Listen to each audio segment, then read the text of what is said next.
সিলেট বিমানবন্দর ফ্লাইট উঠানামা বন্ধ হয়ে গেছে। রব্বুল আলামিন 1 সেকেন্ডের জন্য, আল্লাহ তাআলা 1 ঘন্টার জন্য সুস্থতা, স্বাভাবিকতা, স্বস্তি, নিরাপত্তা যদি সরাইয়া দেয়, কসম খোদার কারো ক্ষমতা নাই স্বাভাবিকতা ফিরায়া। সিলেটবাসীর মালের অভাব নাই, সিলেটবাসীর সম্পদের অভাব নাই। সারা বাংলাদেশের সবগুলো সুন্দর বিল্ডিং যা সিলেটের 1 উপজেলায় আছে তার চাইতে বেশি। ভবন, বিল্ডিং, দালান সব লন্ডনী, অত্যাধুনিক বাড়ি, আলিশান রাজপ্রাসাদ, কিন্তু সামান্য পানি তাদেরকে অসহায় করে দিল। এই জন্য বাপ, এটা বোঝা দরকার, এটা বোঝা দরকার। আল্লাহ তাআলা বলেন, ওয়ায়াজআলুকুম খুলাফাআল আরদ, এই জমিনের প্রতিনিধি হিসাবে থাকতে তোমাদেরকে আমি দিয়েছি, আমি স্বাভাবিক রাখছি। চাঁদ উঠাই আমি, জিবুল মুদতাররা ইদা দাআ। আল্লাহ তাআলা বলে, বান্দা যখন তুমি অসহায় হয়ে যাও, তখন যারে ডাক দাও সে আমি ছাড়া কে?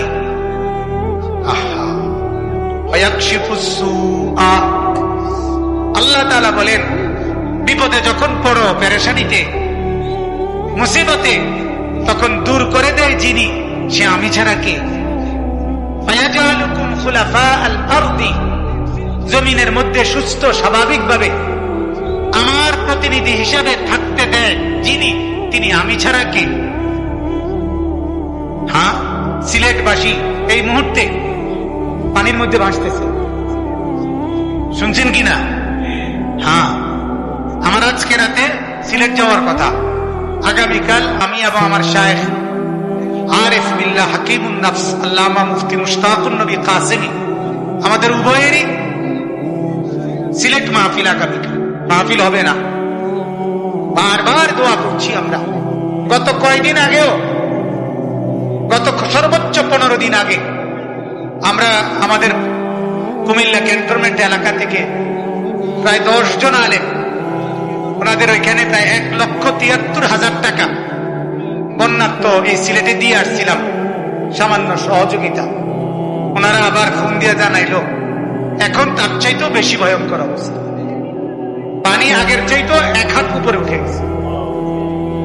বিদ্যুতের সংযোগ, বিদ্যুতের পাওয়ার স্টেশন বন্ধ করে দিতে হচ্ছে। সিলেট বিমানবন্দর ফ্লাইট উঠানামা বন্ধ হয়ে গেছে। রব্বুল আলামিন 1 সেকেন্ডের জন্য, আল্লাহ তাআলা 1 ঘন্টার জন্য সুস্থতা, স্বাভাবিকতা, স্বস্তি, নিরাপত্তা যদি সরাইয়া দেয়, কসম খোদার কারো ক্ষমতা নাই স্বাভাবিকতা ফিরায়া। সিলেটবাসীর মালের অভাব নাই, সিলেটবাসীর সম্পদের অভাব নাই। সারা বাংলাদেশের সবগুলো সুন্দর বিল্ডিং যা সিলেটের 1 উপজেলায় আছে তার চাইতে বেশি।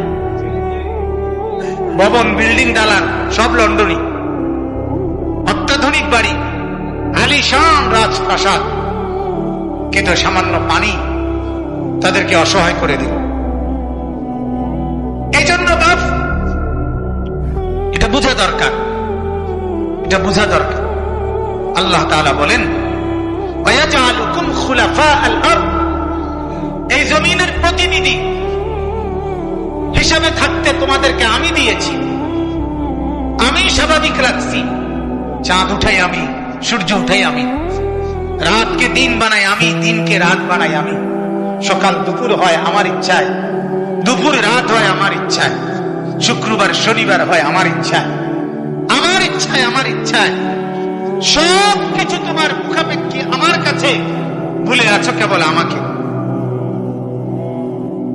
মনে পড়ে না শুধু আমাকে, সেজদা দিতে সময় মেলে না শুধু আমাকে সেজদা দিতে শুধু সময় হয় না। নাইলে এই বৃষ্টি তুফানের ভিতরে তো বাজার হয়েছে না?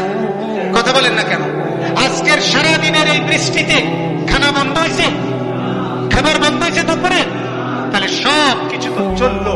ছাতা মাথায় হোক, পানি ভাঙ্গা হোক, হাঁটুর উপরে কাপড় উঠাইয়া হোক, যেভাবে হোক সংসারের প্রয়োজন তো পূরণ হলো, বিবি বাচ্চার মুখের খাবার তো জুটলো, কিন্তু আল্লাহ পাকের সেজদা হলো না কেন?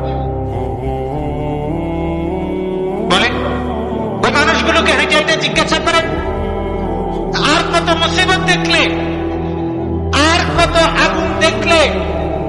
20 থেকে 25 দিনের ব্যবধানে সীতাকুণ্ড সহ বাংলাদেশের চতুর্দিকে আর কত আগুন দেখলে বুঝবা যে গুনাহ, আমাদের নাফরমানি চতুর্দিকে গুনাহ আর নাফরমানি আগুনের আকৃতি নিয়ে আমাদের সামনে হাজির।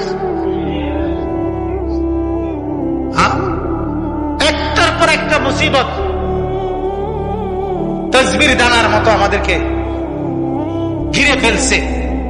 আমাদের চেহারায় কোনো পরিবর্তন নাই, কোনো ভাবান্তর নাই। আমরা একটাবারও চিন্তাও করছি না হচ্ছেটা কি, করা দরকার কি। আহা, বেনামাজি রয়ে গেছে, হারামখোর হারাম করে আছে। হ্যাঁ, বিড়ি সিগারেট খায় যিনি, সে এমনই আছে। যার বিবি বেপর্দাই চলছে, যার ছেলে বেনামাজি, যে যেভাবে আছেন, প্রত্যেকের নাফরমানির উপরে, গুনার উপরে শুধু তামসা চাইতেছেন, নাফরমানি চালু রেখে।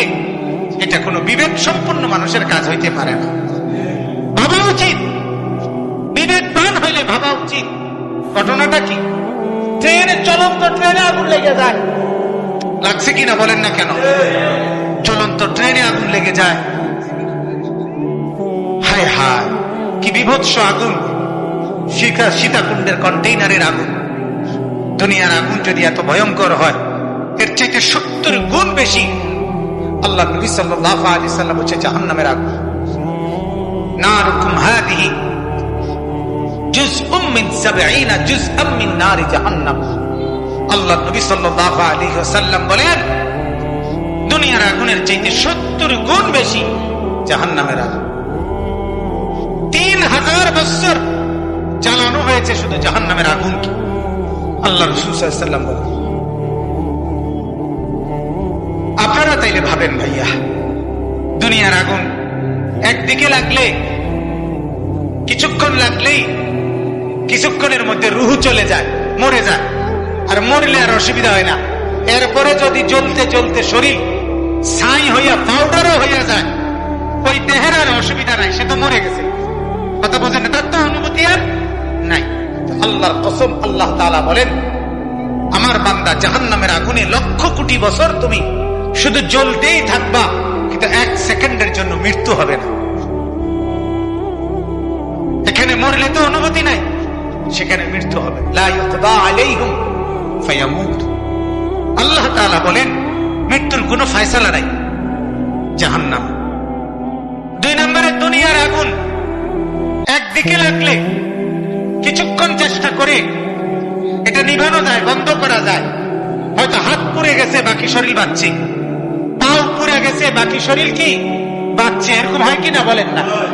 আল্লাহ তাআলা বলেন, বান্দা, জাহান্নামের আগুন যখন জ্বালানো হবে, একই মুহূর্তে, প্রথম সেকেন্ডেই তোমার পুরা দেহ এবং ভেতরের কলিজা সহ একসাথে জ্বলবে। আল্লাতী তাত্তালিউ আলাল আফইদা, কলিজা সহ একসাথে জ্বলবে, প্রথম সেকেন্ডেই পুরাটা একসাথে জ্বলবে। 3 নাম্বার, দুনিয়ার আগুন লাগলে তো কিছুক্ষণ ছুটাছুটি করা যায়, বাঁচার জন্য চেষ্টা করা যায়, দৌড়াদৌড়ি করা যায়। রব্বুল আলামিন বলে, আমার বান্দা, জাহান্নামের আগুন জ্বালাবার আগে মোটা মোটা শক্ত খুঁটির মধ্যে আগে তোমাকে শক্ত করে বাঁধ দেওয়া হবে, এরপরে আগুন লাগানো হবে, যাতে করে 1 সেকেন্ড তুমি নড়াচড়া করতে পারবে। ইন্নাহা আলাইহিম মুকসাদা ফি আমাদিন মুমাদ্দাদা, কোরআনের আয়াত। শক্ত খুঁটির মধ্যে বেঁধে এরপরে জাহান্নামের আগুন লাগানো হবে। আল্লাহ আমাকে মাফ করে দেয়, আল্লাহ আমাদেরকে মাফ করে দেন।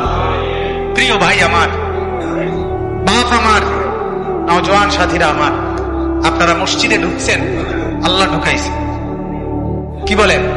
হাজারো লাখো মানুষ থেকে বাছাই করে আল্লাহ তাআলা ঢুকাইছে। আল্লাহ আনছে বাপ, এবার আল্লাহর জন্য আরেকটু আগে আসে। আল্লাহ তাআলা একটু আনছে আপনার, আল্লাহ তাআলা আনছে, আরেকটু আগে আসে। আখিরাতের দিকে আরেকটু আগে আসেন, আল্লাহর বন্দেগীর দিকে আরেকটু আগে আসেন। আল্লাহ তাআলার আসেন, আল্লাহ তাআলার ইবাদতের দিকে আরেকটু আগায় আসেন। আরেকবার ভাবেন, আরেকবার ভাবেন, আরেকবার ভাবেন। জিন্দিগির এই হাঁটা চলা, জিন্দিগির এই রাত দিন, জীবনের এই কামাই রোজগার উপার্জন, জীবনের এই 24 ঘন্টা অতিবাহিত যেভাবে করছেন, আপনার বিবেককে চোখ বন্ধ করে রাত গভীরে শুয়ে শুয়ে একবার ভাইবেন, এই এতটুকুতে জান্নাতে যেতে পারবেন তো? জাহান্নাম থেকে বাঁচতে পারবেন তো? তাই না?